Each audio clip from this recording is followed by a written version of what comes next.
Okay, this is the last hour of Physics 1C for March 9th. Now, we left, we were talking about this problem here, and I was trying to say, oh, there's an easier way to solve it, and then I lost my pen. So let's go ahead and finish solving this problem. So if you do calculate this, now there's two ways to do it. I wanted to just find an answer in terms of the speed of light. So what you can do is you can leave the speed of light kind of in front of your calculation, and then just do the whole square root. And what you'll get, or what I got, was 0.00...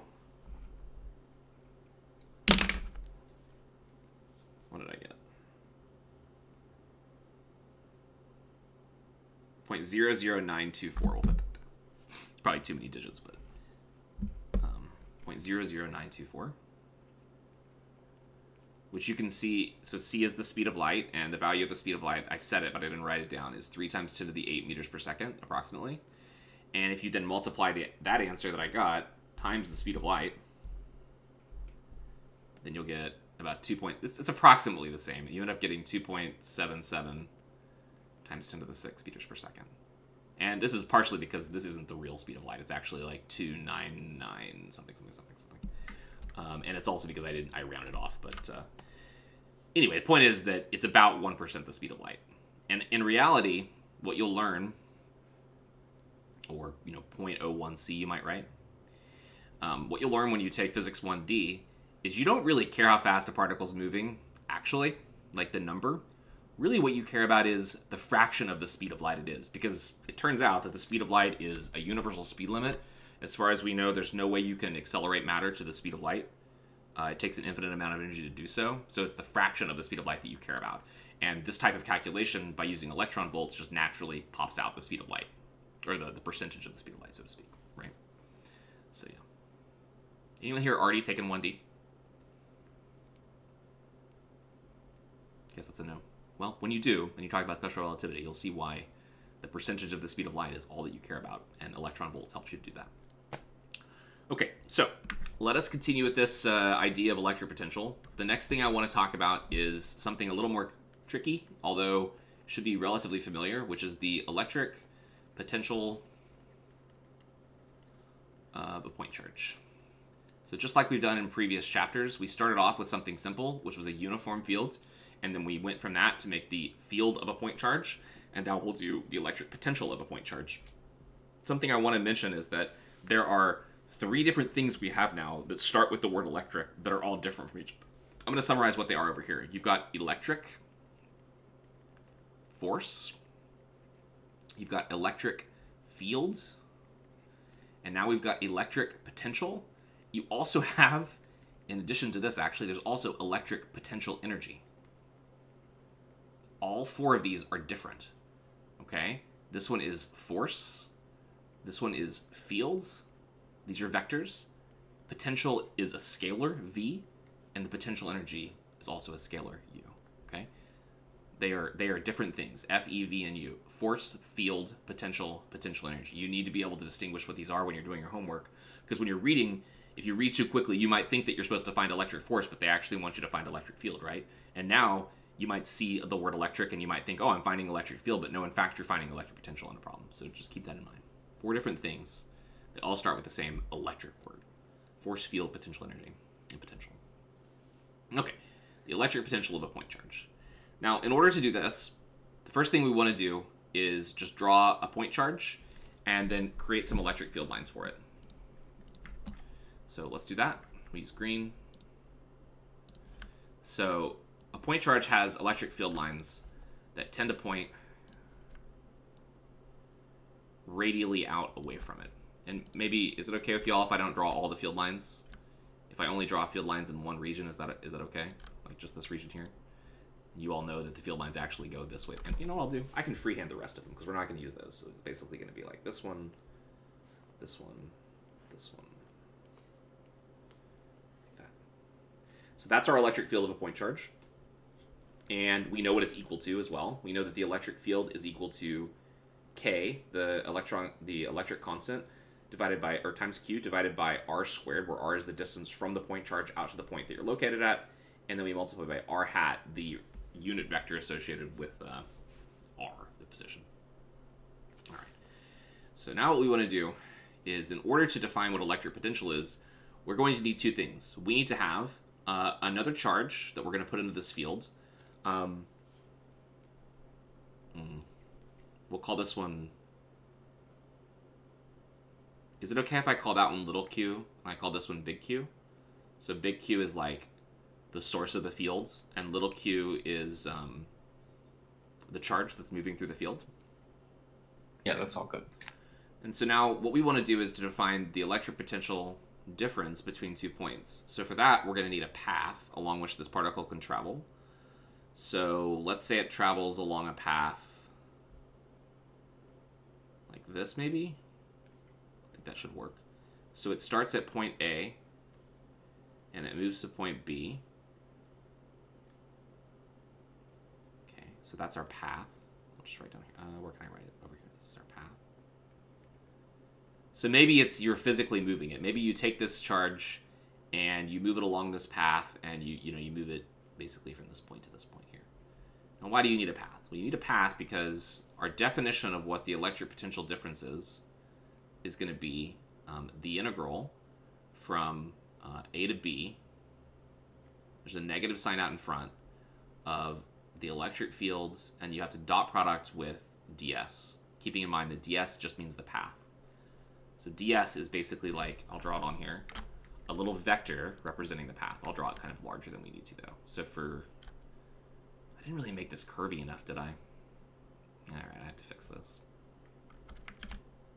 I'm gonna have to make our path like a little bit different, because I needed to have some kind of an angle here that I can actually draw, and it was like 90 degrees as it was.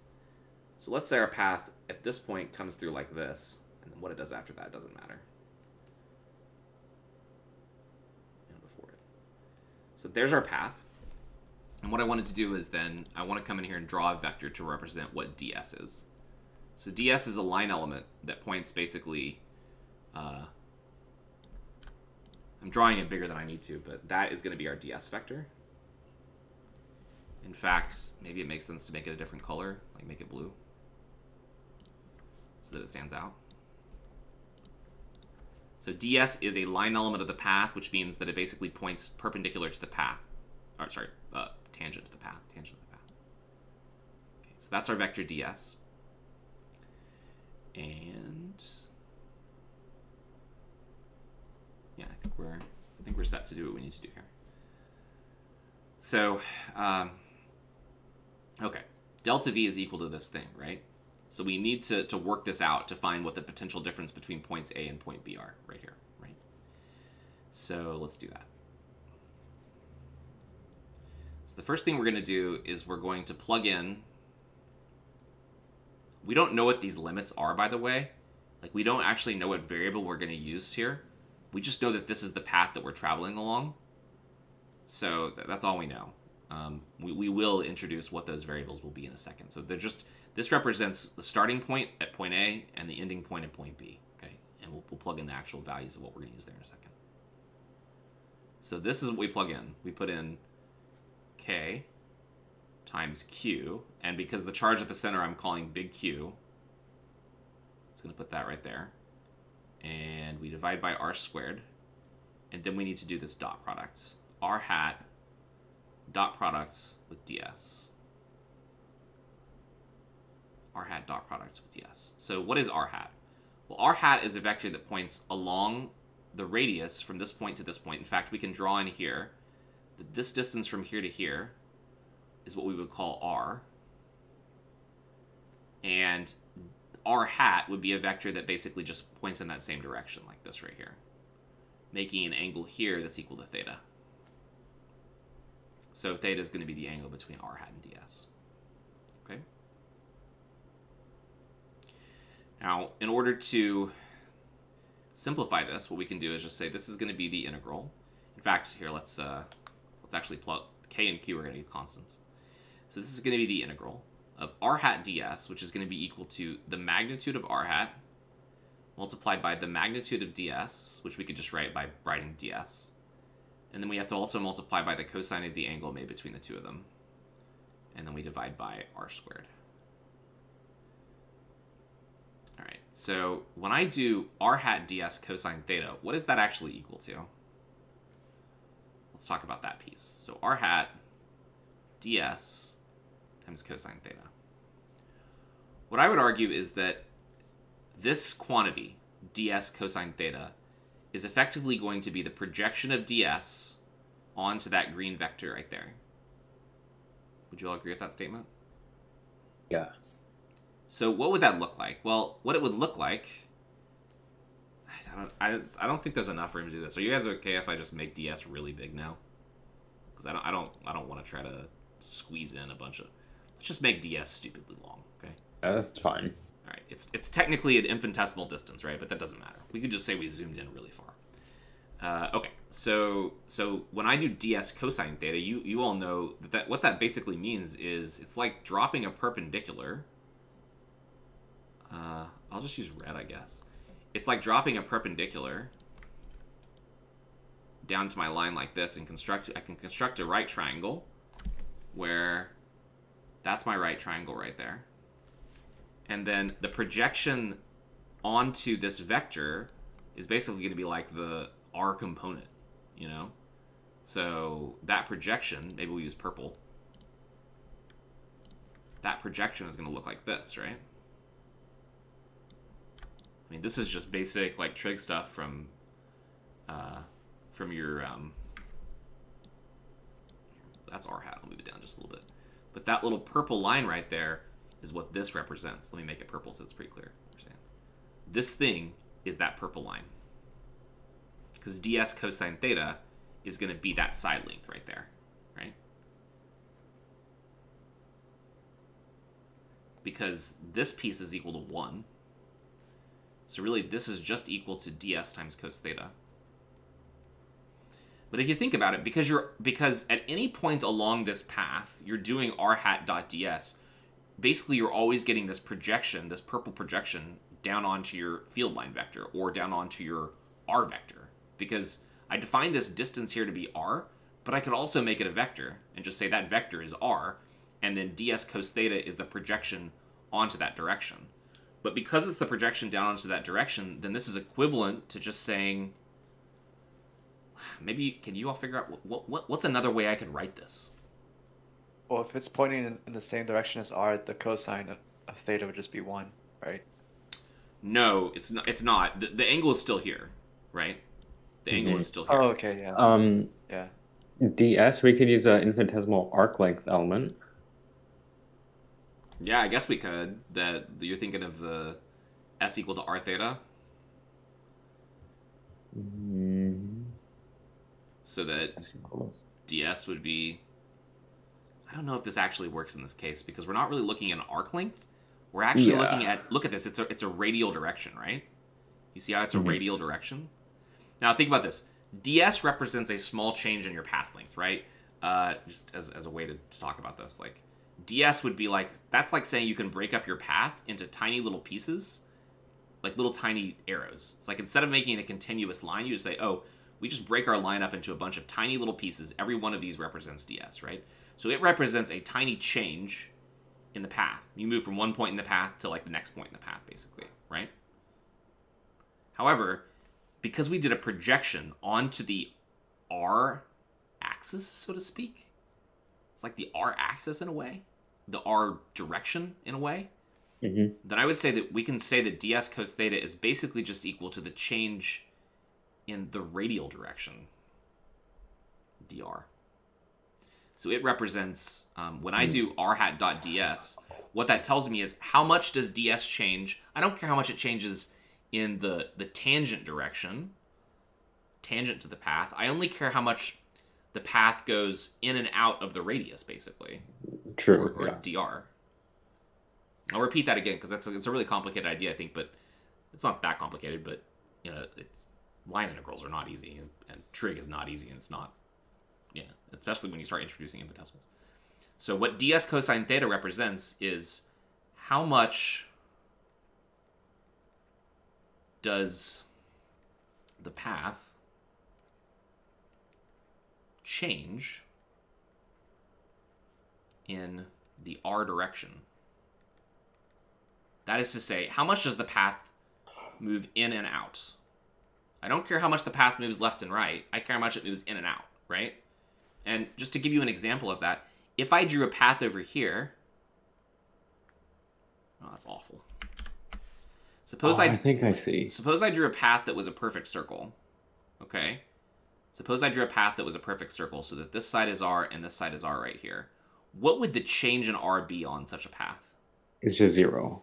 Yeah, it's 0. On this path, you don't go out and you don't go in, right? Now, what about if I did a path like this? I move from here and then I go down to here like this. Now my radial coordinate has increased, right? I started at some maybe R1 right here, and now I'm at some down here, R2, right?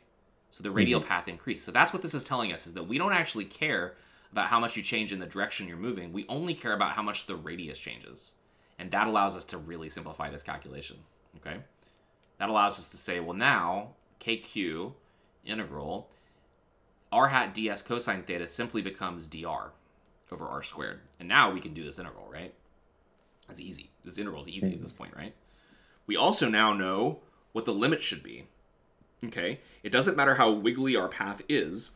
All we really care is how far it is from here out to here. I'm going to call that, there's so many things drawn on here. I kind of almost want to get rid of some of them, but all we care about is the final endpoint, which I'm going to call RB, and the initial endpoint right here, which I'm going to call R sub A. That's all we care about. Where do we start and where do we finish? And we don't care about what happened in between because it's a conservative force. Only the endpoints are going to matter. So that tells us that our endpoints here are going to be from RA to RB. Because we know it's an R integral now, right? Instead of an S integral. I probably over-explained that. Does anyone have any questions?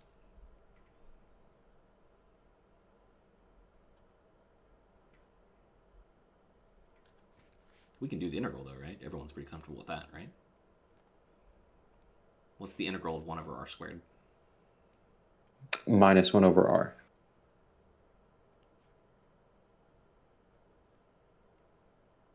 All right, let's check. So with this, you would bring the...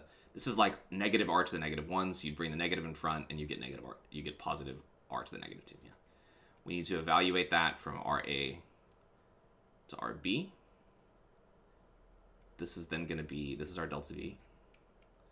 The right-hand side now becomes negative K times Q times, well, you know what? Let's pull the negative sign out. So it just becomes KQ times 1 over RB minus 1 over RA. And plugging in what delta V actually represents, it represents the potential at point B minus the potential at point A, right? So this gives us the potential difference between 2 points. But what we can do is we can just say, well, since VB is equal to KQ over RB, then let's just define electric potential of a point charge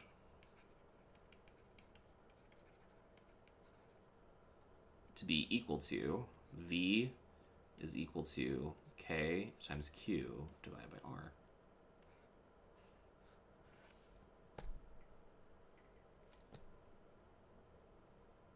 That's it. It looks pretty similar to the electric field, right? The field has KQ over R squared. That's a vector. This is just KQ over R. Really simple. Really simple. And usually what we do is, in order to define potentials in kind of a consistent way, what you can do is you can say, right over here, define V to be equal to 0 at R equal to infinity. I shouldn't write equal to infinity. I should write as R goes to infinity. But basically what we do is we define the potential at infinity to be 0, because if you put an infinite number or a very large number down here in the bottom, you're going to get 0 potential, right? And the way what that does is it gives you a way to define kind of an absolute potential, even though potentials are always relative, and you could define an arbitrary position to be V equal to 0 if you want to. But there we go. The electric field potential of a point charge. Anyone have any questions? If you didn't completely follow the derivation, that's okay. This is really all you need to know how to do. That's it. Let's do a problem. I might need to do one other thing, though. Oh, I already put it over here. Oops. There we go. I think it's right down here, yeah.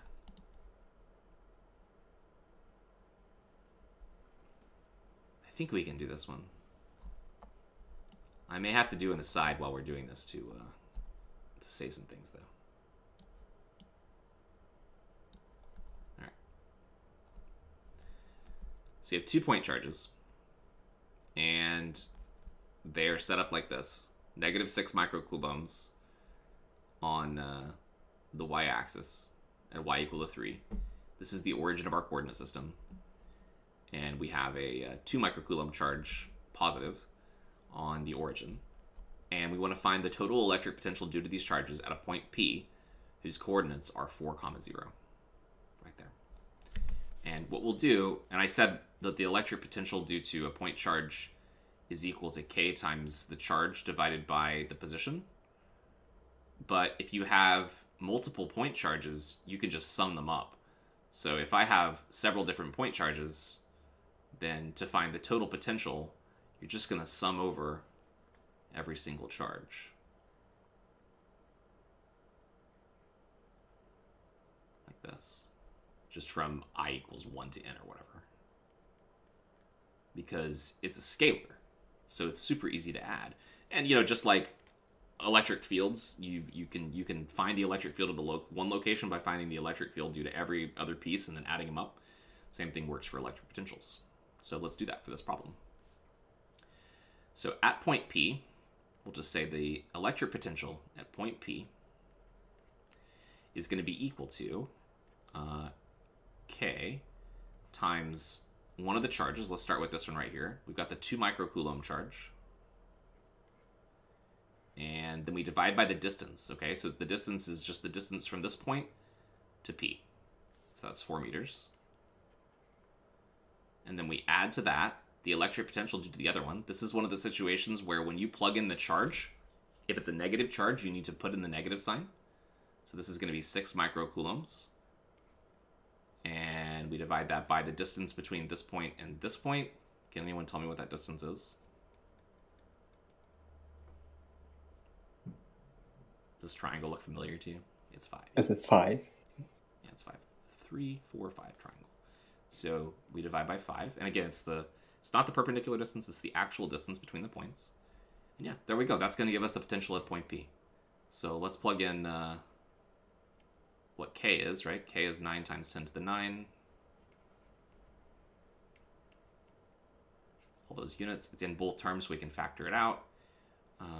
So we do 2 times 10 to the -6. Can you all tell me what this is equal to? You can probably do this one in your head if you really want to. I don't know if you really want to or not.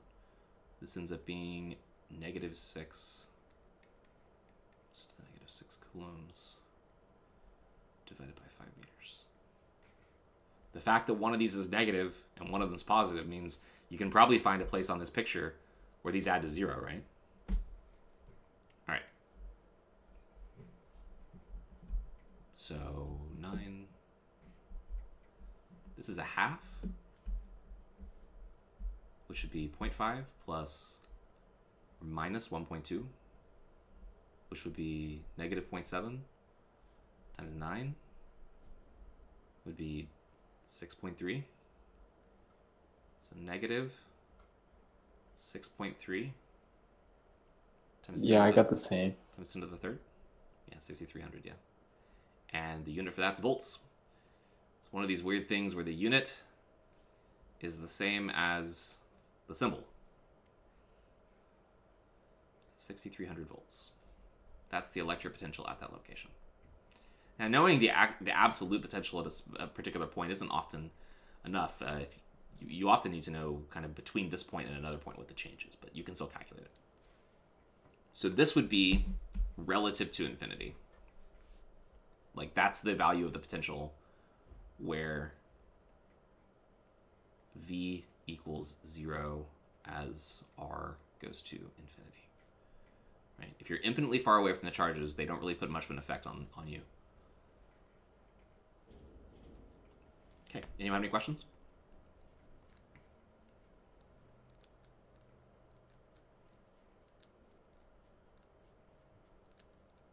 All right. Part B says, find the change in potential energy of the system of the two charges plus a third charge, Q3 equal to 3 microcoulombs, as the latter charge moves from infinity to point P. So the idea is that you've got this other charge here, and it starts off at an infinite distance away, and we want to find not the change in electric potential, but it wants us to find the change in potential energy as the charge moves from an infinite distance away where V is equal to infinity, and it moves to this position right here. So how do we do that?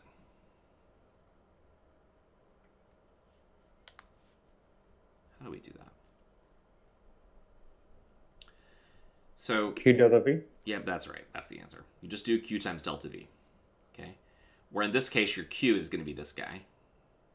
All right? And let's plug that in. So it's going to be 3 times 10 to the negative 6 Coulomb times delta V. And delta V, I'm going to say, is going to be final position, which is VP, right? Minus the initial position, which I'll just write down as the potential at infinity. So we end up getting 3 times 10 to the negative 6 times VP is negative 6,300 volts. And as I said, this is 0. The potential at infinity is 0. So we end up getting that the change of potential energy of the system is equal to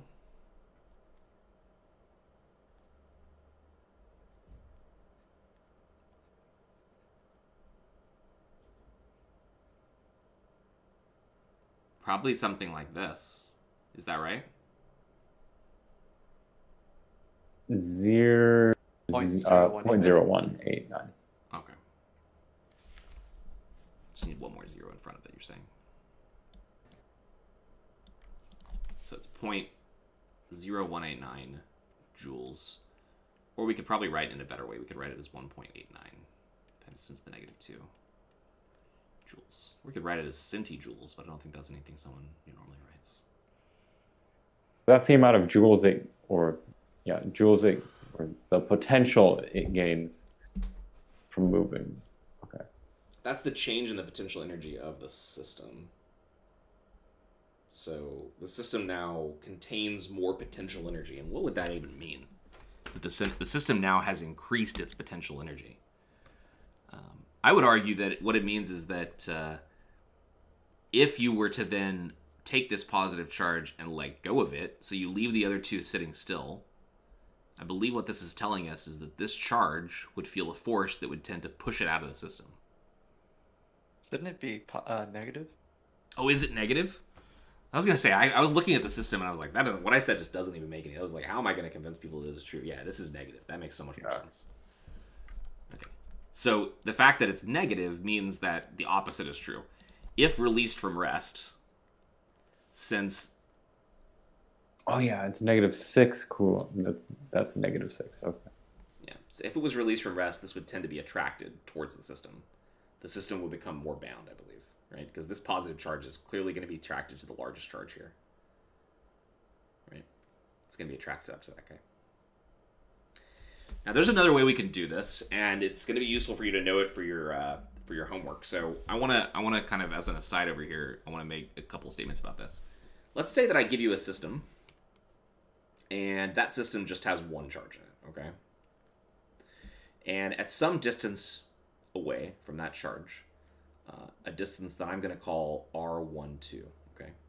Let's say if we repeat the problem that we just had, and I say, suppose I take another charge, Q2. Oh, you can't see that. Put it up here. Say I take another charge, Q2, that's an infinite distance away, and I want to bring it into here, to this point, okay? So I take this charge, and I want to bring it to this point right here.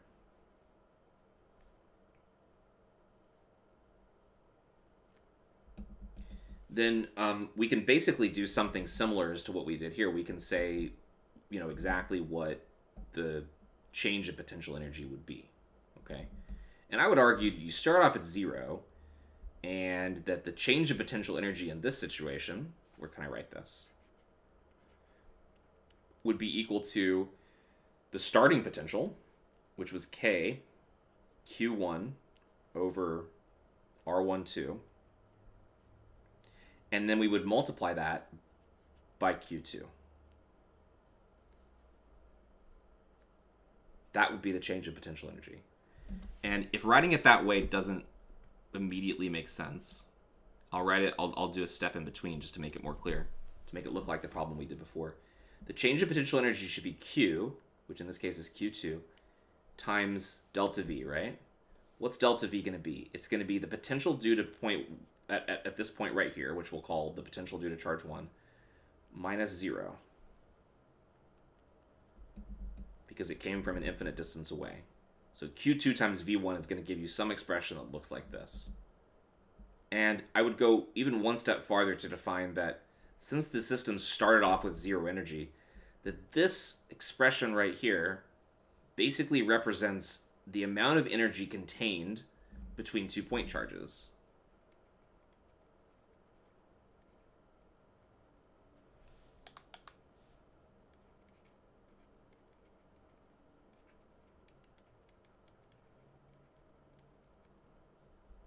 That's the potential, I should say potential energy. And if it's positive, which is what it would be if the 2 charges are positive, right? If both charges are positive, this is guaranteed to give you a positive number, right? If it's positive, that means that those charges tend to want to fly apart from each other. If it's negative, it means that those charges tend to want to collapse on each other, that they're bound to each other, right? But that expression definitely gives you the potential energy of just 2 point charges, right? Does that make sense? Yes. So now let's introduce a third point. And for this one, we're going to need 2 new distances. And then we're just going to repeat the exact same process. So at our third point right here, let's say I have a Q3. And I want to take Q3 from infinity and I want to move it to here. So now I'm going to ask the question, what's the energy of this arrangement? So let's define this distance as R23, and let's define this distance as R13, right? And now I want to ask exactly the same question. What's the change of potential energy? So to do that, now my change of potential energy should be equal to Q3, right? Multiplied by whatever the potential at this point is here. Let's call this point P, okay? The potential at point P minus 0. Because again, Q3 is being moved from an infinite distance. So at this point, V is equal to 0 over here. There's no potential. You push it into here, and now these 2 charges are going to push back on you. So we need to write that expression out. So what's that going to look like? Well, it's going to be Q3 multiplied by the potential at point P. The potential at point P is going to be K times Q1 divided by this distance, plus K times Q2 divided by this distance, and of course minus 0, which we're not going to write. So that's what you get right there. So when I multiply it out, what I get is K times Q1 times Q3 divided by the distance between the 2 of them, plus K times Q2 times Q3 also divided by the distance between the 2 of those. But remember that this is the change. And I said before that this was our total energy, right? So now the new energy for 3 charges is going to be equal to basically this plus what we got here.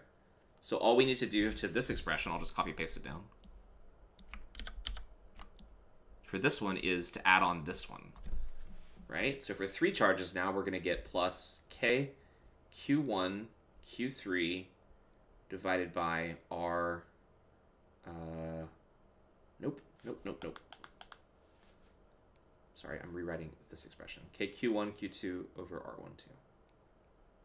So that would be the energy for 3 charges. And you're probably starting to see a pattern now. Mm-hmm. That basically to find the energy held between these charges here, all you need to do is to link up all the possible combinations. So we'll do one more.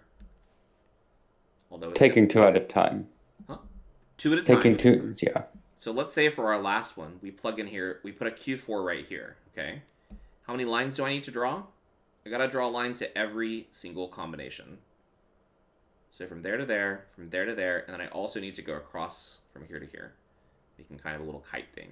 How are we gonna do these? We'll call this R14.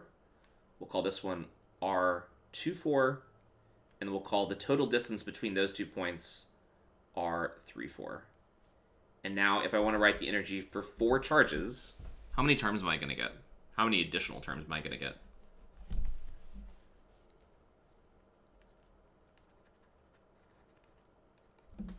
How many additional terms am I going to get now? For just the change or the total? I want to know, so this is what we had for the 3 charges, right? So onto this, how many terms are we going to add to get the 4 charges? 3 more? 3 more, right? Yeah, okay. 3 more. Let's write them all out. So it's going to be k times, I'm going to pull the k out just to make this simpler. So we're going to replicate all of these. So 1, 3, 2, 3. Choose 2. 1, 2. And then we're also going to have, so we got pluses in between all of these. Remember, the sign of the charge matters here too. Okay, that's what we started with.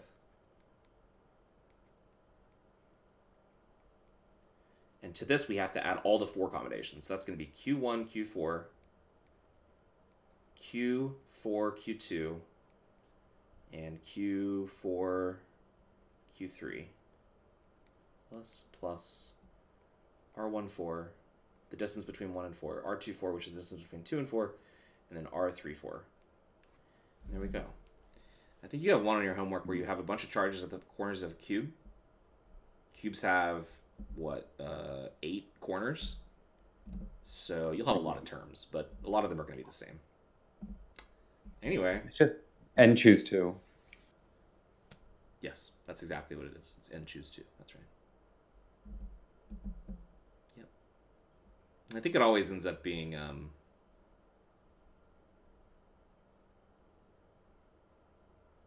I was going to say something, but I don't know what it is now.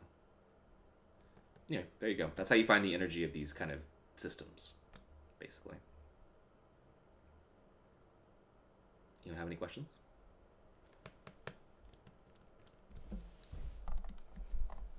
Is there enough room up here that I can go in here and write down what all these are?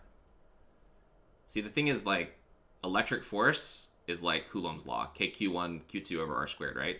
Electric field, KQ over R squared. Electric potential, KQ over R. And now electric potential energy is Q1, Q2 over R. It's like you have all the possible combinations in a way, or a lot of the combinations when you talk about these things. All right. Interesting symmetry. Yeah. Okay, does anyone have any questions? All right. Maybe we do one more point charge problem. What do you think? Oh, I don't know why I'm doing that. Is it here? Yeah.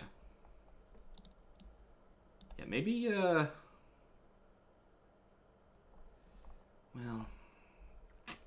I'm torn. We could do this next time. Let's do this one next time. Let's do this one next time. Alrighty. So we've defined electric potential. And the next thing I'd like to do is to talk about how, if you know the potential, how to get electric fields.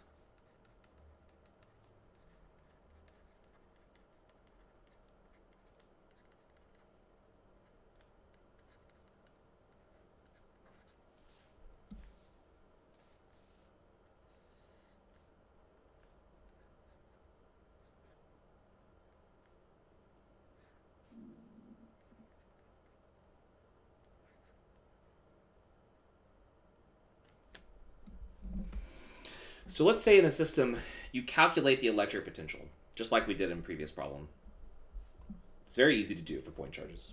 In fact, it's much easier to find the electric potential than it is to find electric field.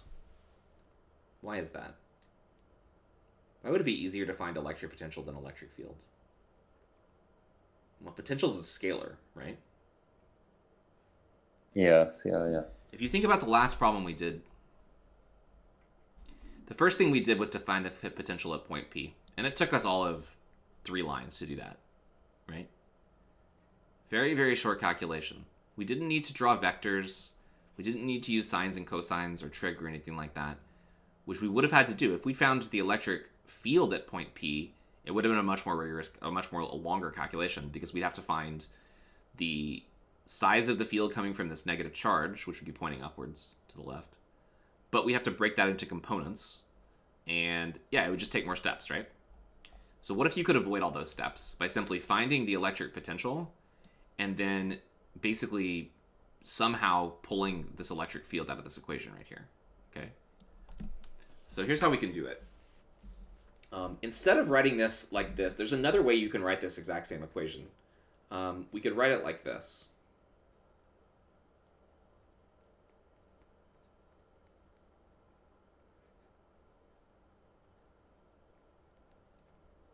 Is that okay with you all? Yeah. If I integrate the left-hand side, if I integrate dv between 2 points, you get delta v. And if I integrate this side, I obviously get back to the first part right here, right? So basically what I've done is just say that delta v is the same thing as the integral of dv between some point A and point B. Right? Now, if we write it like that, what we can do is we can kind of split up the right-hand side by using our definition of how vectors work. So just to remind you, any vector that we want can be written in component form, right? I can write the vector E as EX times I hat plus EY times J hat plus EZ times K hat. That is to say, you break up the vector into each of its components, EX, EY, and EZ, which will always be scalars, and then you multiply them by I hat, J hat, K hat. And the same thing can be true for DS. DS is like a path in space. So for that one, what you would write it is as dx times I hat plus dy times j hat plus dz times k hat. You can write them like that, right? And if we write them in that way, when you do the dot product, what happens is you just multiply ex dx plus ey dy plus ez dz, because I hat dot I hat is 1, j hat dot j hat is 1, k hat dot k hat is 1. Whereas I hat dot j hat is equal to, do any of you remember? 0. Yeah. So this is what the dot product can be written as if we do that. This is literally just what the definition of the dot product is in components. All right. So you look at this equation and you ask the question, what would EX have to be equal to in order for this equation to be true? All right. Now, to keep things simple, let's say that we specifically look at a vector that doesn't have an EY and EZ, and let's see what this equation would look like, right? So if there was no EY and EZ, our equation would look like dv is equal to negative EX times dx, right? If that was if that was our field, that's to say we pick a field that's simple. We make EY and EZ 0. Just because we want to see what this would look like. Then what we could do is we could look at this equation and I could just ask you, what does EX have to actually be equal to in order for this equation to be true? Minus the rate of change of the voltage over X. Yeah, like this, right? That would make this equation true, right? If EX was actually equal to this, then these dx's basically cancel, right? So in this scenario, it tells us that EX would be given by the negative of dv dx. And that's actually where we're going with all of this. It turns out that basically by taking the derivative of the potential, you can get the electric field. If you know the rate of change of the potential in space, you can find the electric field. And I really wish there was a lab. The first lab we do in this class, we do right after we do this lesson, and you basically go and you measure electric field lines by looking at changes in electric potential, because electric potential can be very easily measured. Voltage can be very easily measured by using something called a multimeter or a voltmeter, right? So that's what we know. This is what you need to remember from all of this. I'm going to go through some more complicated math over here, but this is all you need to remember. To find the electric field, the component in the x direction, you just need to look at how the potential changes in the x direction. How fast is it changing, basically, right? Does the potential jump from 1 volt up to 2 volts, and then there's a gradual 3 volts over here, and maybe it's farther away to get 4 volts, right? Imagine that this line right here you measure and you say that's 1 volt. And you measure this line as 2 volts, and this is 3 volts, and this is 4 volts. Then what you would say is that the place where the electric potential is changing the fastest, where is it? Is it between 3 and 4, or is it between 1 and 2? So this is like the x direction. 1 and 2? Yeah, they're closer 1 and together, 2. right? So the rate of change of delta V over delta F, this is too hard to understand. The derivative is confusing to you. Remember that we can always replace the derivative by something like this. This is what we do in our the 2B class. Yeah, so between these 2 points right here, the potential is changing over a very short distance. So delta x is small, delta V is 1. When you go from here to here, delta x is a little bit longer, so it's going to be a smaller electric field. So what that means is that the electric field is the strongest in between here and here. Okay? And it actually points this way, from high to low. We'll talk more about that later. So electric field is simply the rate of change of potential. That's a nice result, right? Because we love to talk about rate of changes in physics. We love to relate, position to velocity to acceleration by saying velocity is simply the time rate of change of position, right? And that acceleration is just the rate at which your speed changes, or rate at which your velocity changes, right? Well, now we have something similar. Electric fields is the rate at which voltage changes relative to position. The faster the voltage changes, the bigger the field you've got. Okay? So that's the idea. So let's come to this equation right here, and let's see if we can do something similar to what we did here. All right, we said that if we replaced EX with negative dVdx right here, the negative sign is important, that it would make this equation up above true. If I want to do that with 3 dimensions, we need to use partial derivatives. So in order to make this work, what we're going to have is we're going to have to replace EX here with negative partial of V with respect to X. We'll have to replace EY with negative of the partial derivative with respect to X. Y. Sorry. EY has to get replaced with del V del Y to basically, if you want to think of it as cancel out with dy right here. And then EZ needs to be replaced with negative del V del Z. And why am I doing negatives on every single one of these? Because we need to cancel out with this negative over here. Does this make sense? Does that equation make sense to you all? Yeah. So this is the result then. EX is equal to negative del V del X, the partial of V with respect to X. EY is equal to the negative partial of V with respect to Y, and the Z component of the electric field is the negative of the partial of V with respect to Z, okay?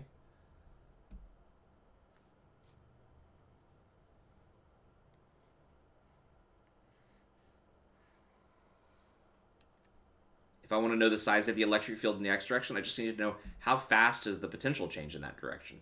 If I want to know the electric field in the y direction, how fast does the electric field change in the y direction? Maybe it's 0, like in this picture right here, where the electric field only changes in the x direction, and there's no change in the y direction. As I move along this 4-volt line, I get no change. Therefore, there is no electric field that points this way, and all of the electric field must actually point back this way. Okay? All right. Any questions?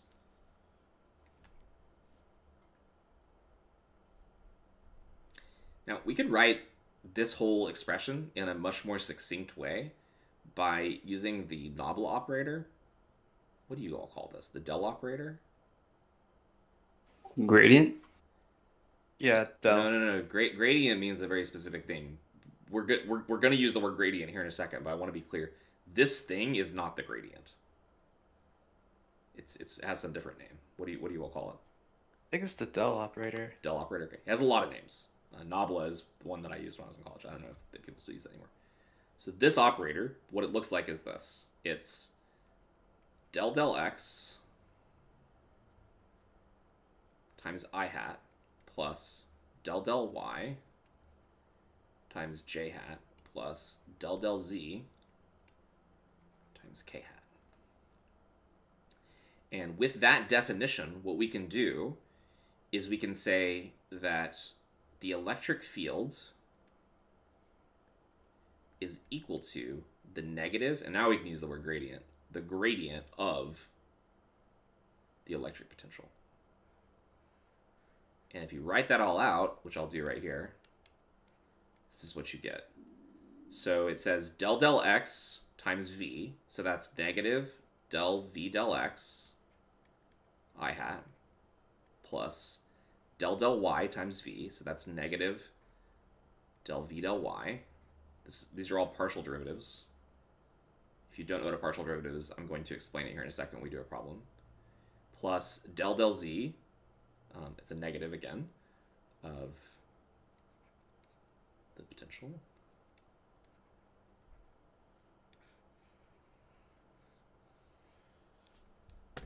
Here we go. Or you just write that. Electric field is the gradient of the potential. I hope that I'm not being mean when I say that you can't call this thing the gradient. This is the gradient. And it's the del operator is basically a vector. So when you do the gradient of a scalar field, you get a vector field. And the reason you need to be careful about calling it the gradient is because you're also going to see some equations later on that look like this. And when you do the dot product, or you take the del operator and you dot product it with a vector field, this thing has a name. Does anyone know what this is called? Starts with a D. Divergence. Yeah, this is the divergence of E. And what we're going to learn is that there is another version of Gauss's law, okay, that you may have seen written on some t-shirts somewhere. That's Gauss's law, actually. The divergence of the electric field is rho over epsilon naught. We're going to derive that way later on in class. So if I'm confusing you, don't. I'm just saying that this nabla or del operator has several different things you can do, and only one of them is called the gradient. This is the one called the gradient, right here. But there's also divergence, and there's curl, and there's something called the Laplacian, which is nabla squared. And yep, so that's how you get from electric potential to electric field. And while you look at the screen right now, and I'm sure it's just like too much, you're just like seeing like symbols and subscripts and derivatives, and I promise you that this is actually easier than it looks. And I'm going to give you an example of how easy it is. So I pulled the problem from your book right here.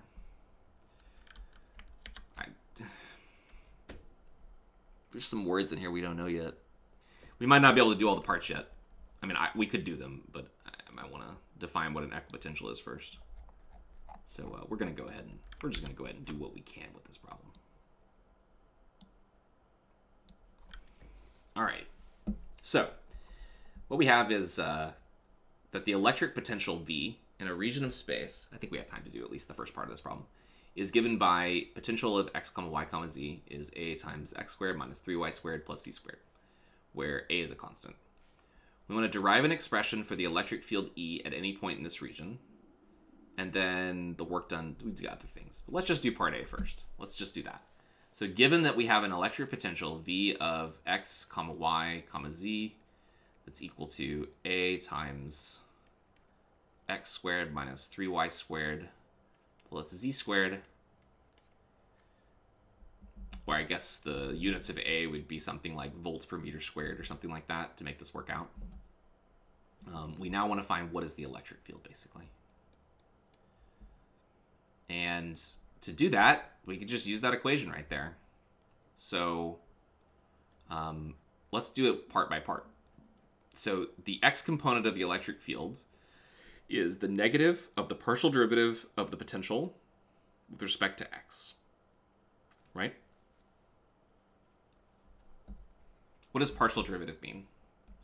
Partial derivative means that we are going to take this derivative just as you normally would take a derivative, but we're going to treat any y and z that shows up as a constant. So you take the derivative only varying x, saying that x is the only variable that matters, okay? So what's the derivative of the first term? A times x squared. What would the derivative of that be? 2ax. And we just put a negative sign there. That's the x component of the electric field. And we just go through and we do it with each of them. Now, what's the derivative of negative 3y squared with respect to x? Sorry, I left that part out. If y is a constant, Which is 0. then you would take the derivative, you get 0, basically. Yeah, exactly. Let me just give another example. What if I had a function of just x and y, and the function was x squared times y cubed, I don't know, times a or something like that? What would the partial of f with respect to x be now? 2axy cubed. Yeah. So y you treat as just a number. It's a constant basically. And then what would the partial of f with respect to y be? 3ax squared y squared. Yeah. So you bring the 3 down in front because you're taking the derivative of just y now basically, but not treating x as if it was a constant. So 3 times a x squared, and then the y gets reduced. So if any of you haven't seen partial derivatives before, you're welcome to go read about them. Maybe look at some examples from your textbook if you want to, but it's super simple. Super simple. It just means take your derivative, but hold every variable other than this one constant, okay? So going back to our equation up here, the electric field in the y direction should be equal to the negative of the partial derivative of the potential with respect to y. So that's going to be, I would say, negative 2 times 3 is 6. So negative 6 times a times, well, just y, right? And then ez will be negative del v del z. And this should be 2az, I think. Putting it all together, what we get as an answer is that our electric field is equal to the negative of, oh, we got an a on everything too. We can pull the a out again. So negative a times, let's see, 2x I hat plus negative 6y j hat plus 2zk hat. And there we go. Your sign for the y and z component should be opposite, right? Oh, shoot. Yeah. Thank you. Sorry about that. Yeah. I should have put a negative here. This should have been positive. Right? That's what you're saying? Because it was already negative right here, right? Yeah. Mm-hmm. Absolutely. I am so sorry. That has to be so confusing. People are just like, what is he doing? Or you didn't understand what was going on to begin with, and you didn't even notice. Either way. That should be right. Okay, so when we take, let's check. 2ax, put a negative sign in front, boom. For this one, it's 2 times negative 3, which is negative 6, but then you multiply by the negative sign here, you get positive 6. And those look right. Okay, yeah. So then the negative sign on the outside, you have 2x, negative 6. Okay, that looks right. There we go. Anyone have any questions?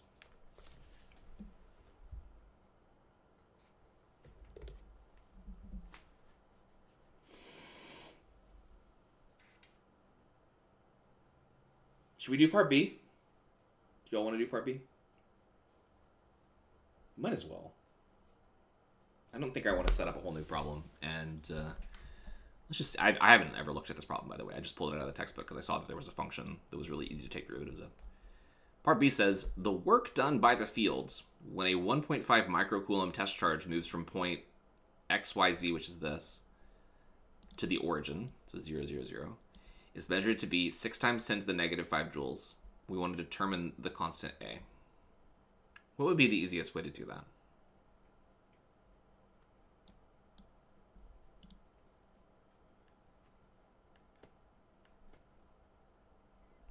The work done by the field.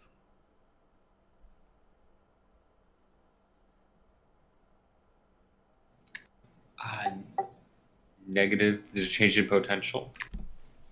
It's just Q delta V. Yeah, so you're saying basically that okay, first of all, we know that the change of potential energy between 2 points is equal to the charge that's being moved times delta V. But we also know work is equal to the negative of the change of potential energy. So we put them together, and we get that work done by the field should be equal to the negative of Q times the change of potential.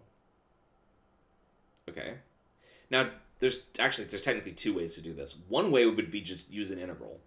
We've got the electric field, and we could basically say, well, delta V, we know, is equal to the negative integral of E dot ds. Yeah, that's true. But this is going to be a lot of work, okay? It's obviously, I don't know if it's obvious, but it's definitely going to be a lot of work because we've got to integrate. Actually, it won't be that hard, and you can try it if you want to. It really won't be that hard. But we already know what the potential is, right? So all we need to do is to just put in what we're going to get here. So this is going to be Q times the change of potential. So we're going to use the final position, which is going to be the electric potential evaluated, because it goes from this point to the origin, right? So the final position is going to be V of 0, 0, 0, which I'm pretty sure is 0, minus the electric potential at the other point, which is 0, 0, 0.25 meters. Okay, I'm pretty sure that's 0, right? If we put in 0, 0, 0, you get A times 0, right? What's the size of the charge? 1.5 microcoulombs. Should we put it in? Might as well. Negative 1.5 microcoulombs.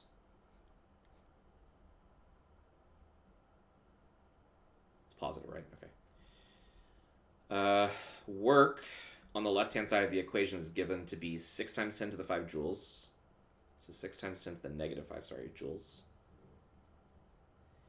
So multiplied by 0 minus V of 0, 0, 0.5 is going to be A times 0.25 squared. Just plug in 0, 0, and 0.25. And we should be able to solve this for A, right? The two negative signs here are going to cancel out. And so we'll end up getting that A is equal to 6 times 10 to the negative 5 joules divided by 1.5 times 10 to the negative 6 coulomb, also divided by this coefficient right here, 0.25 meters squared. So we actually get the type of unit we expected, because joules over coulombs is a volt and meters squared in the denominator. That's what I said at the beginning the units needed to be. Can we do this one in our heads? This is, I don't know, this is like an 1/8, so 8 up on the top. And we're doing 6 over 1.5, which would be 60 over 15, which is 4. So 32 times 10 to the 1, 320? I probably made a mistake. What do you get?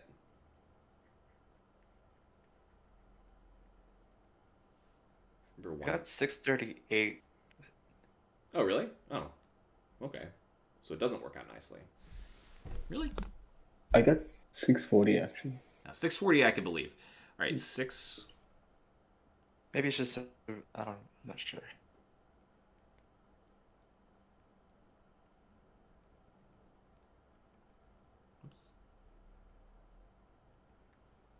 Yeah, 640. Okay. 60 over 15 is 4, right? 4 times 8. Whatever. All right. Oops.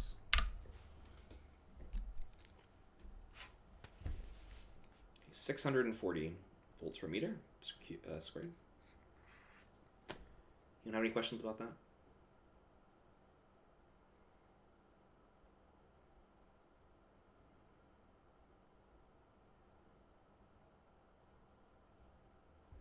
Yeah, we can't really talk about D and E yet unless I talk about equipotentials. We'll leave that till next time because we're basically out of time. Okay, I'm going to stop the recording, but if anyone has any questions, please feel free to ask.